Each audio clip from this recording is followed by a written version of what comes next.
So what I meant by that, Mufti, is men are a different breed. They are physically based. You're emotionally based. Remember that. Remember that. And the reason, wallahi, I tell the sisters this, I've been doing, counseling for over 20 years. It's a very simple fact. Very simple fact. If you look back into that righteous woman that told her daughter on the night of her wedding, says, "Ibunayya, oh my daughter," and she gave her 10 commands. Among them, you'll find out they're all physical.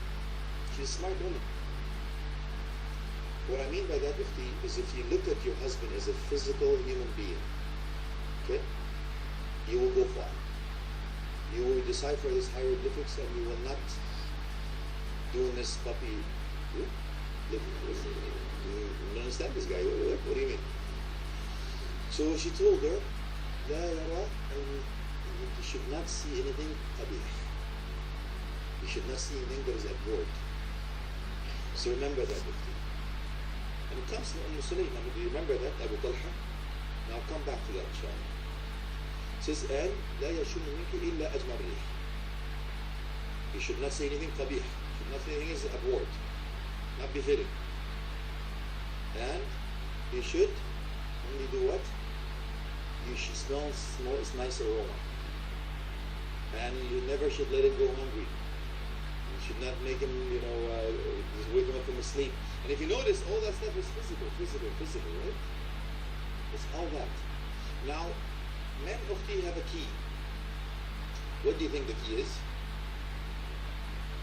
It's one word. What's number one on their list? Which one? And it's not what you think.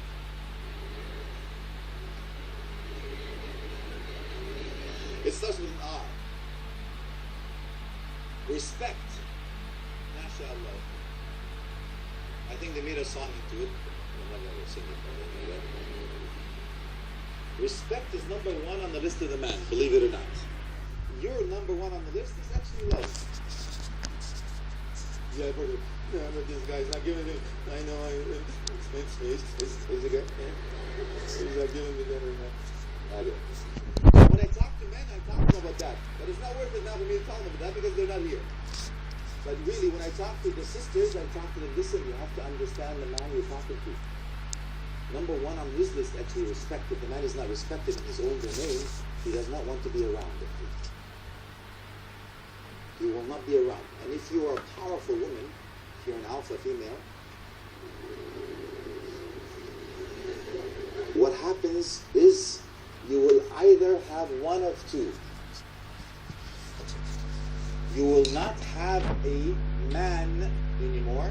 You will have a male. Listen to me well. Wallahi. He will no longer be a man. He has to make a decision now. Either break this marriage or accept the fact that he's just a male. He's not a man anymore. Or you will have none. You won't be around. Okay, don't raise your hand. If you're married and your husband tries to get away from you all the time, come up with excuses.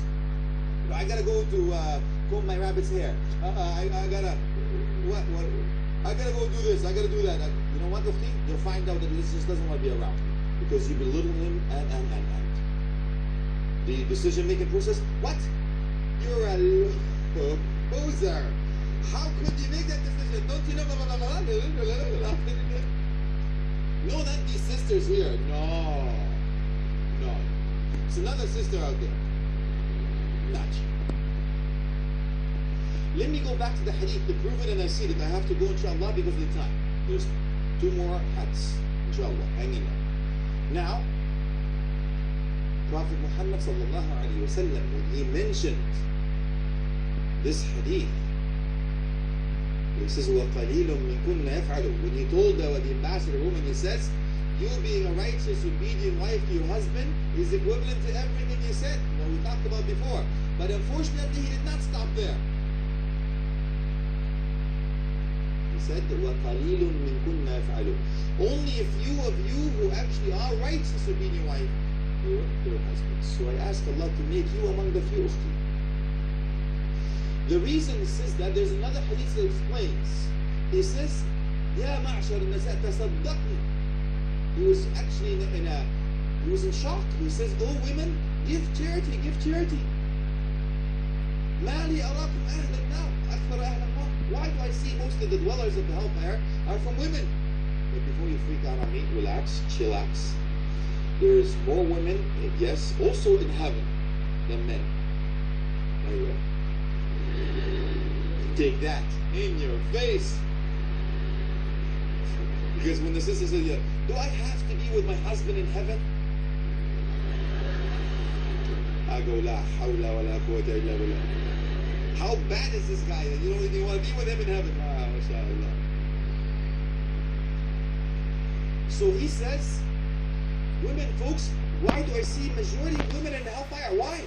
He's give charity, put the anger of Allah, give. So they asked him why. He said, listen to these two, and please, I beg you, don't be among these two. And if you are, get off that quickly.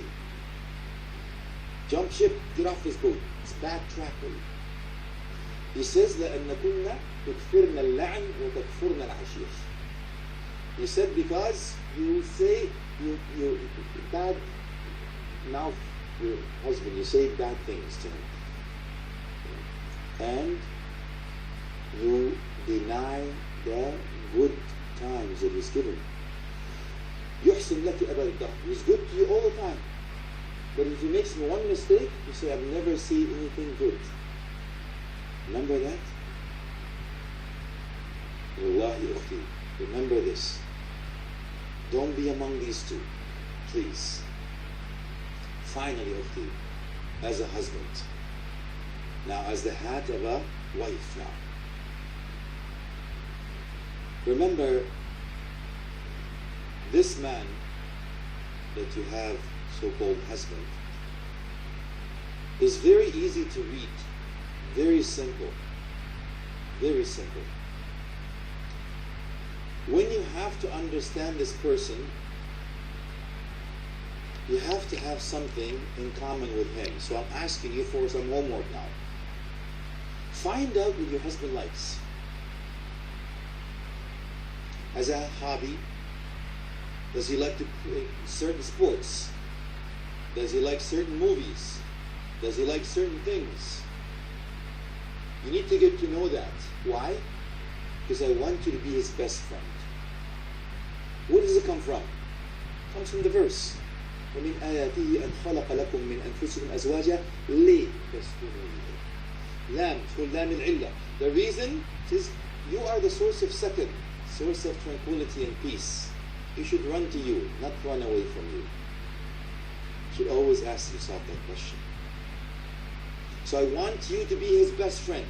So if you know that he likes certain things, what do? You go on the internet, get a book from the whatever the bookstore or the library, whatever it is. Read about that and then discuss it with him. Oh, that's a penalty. Wow.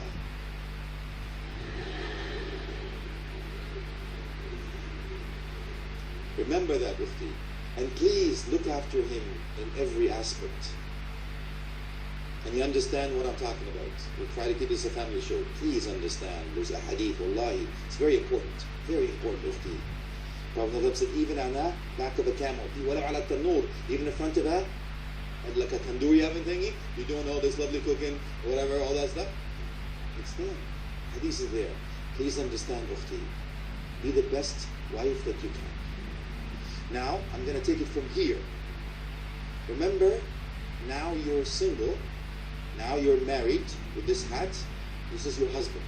That's you. Clay's picture here. Oops, wait a second. That could be mistaken. Not this guy. I mean, another guy. Because I'm married now with... yeah. Anyway, I'll just move on. Remember this? Remember when your husband, you know how you used to drive? Remember when you first got married, right? You're driving like this, yeah? He's smiling and he's just telling you guys are still in love. And he's telling you how you blah, blah, blah, my life. I see the moon and the shining sun and the rays and the birds are flying and the sun is setting. Oh, you're the music of the apple of my eye and the heart of my mother. All that lovely stuff. And his nose was getting longer all the time. You guys were in love, right? Why? No kids. That's how you drive. Right? Now, the bundles of joy come to life. You have a different hat now. By the way, you were just called a wife, but now you're called a mother. SubhanAllah. Now the driving is slightly different. Remember this? Now turn to this.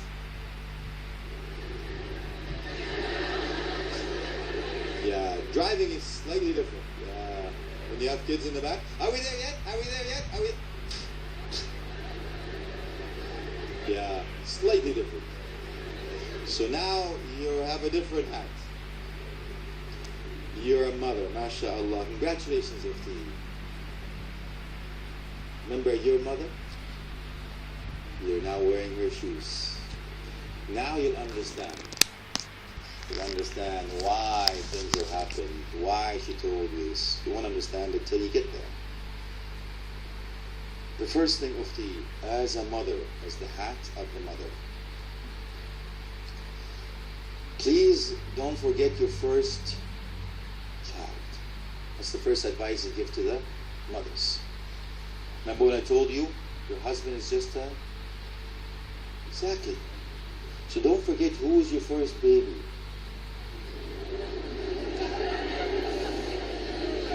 It's true. Men are just big babies. So don't forget your first baby, please, wallahi. Now I understand that umuma, the motherhood, is overwhelming. There's a piece of you. It was inside of you for 9 months. Can hardly wait to see. You finally remember that day. You won't forget that day.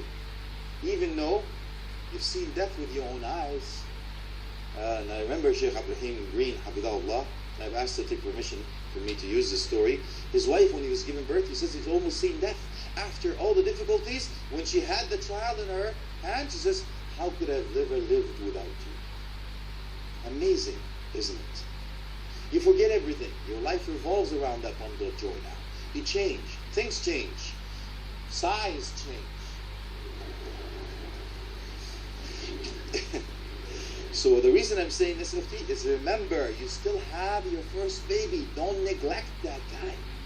Wallahi. Remember, that's a common mistake. He will understand. No, he will not understand. It's true. Very true.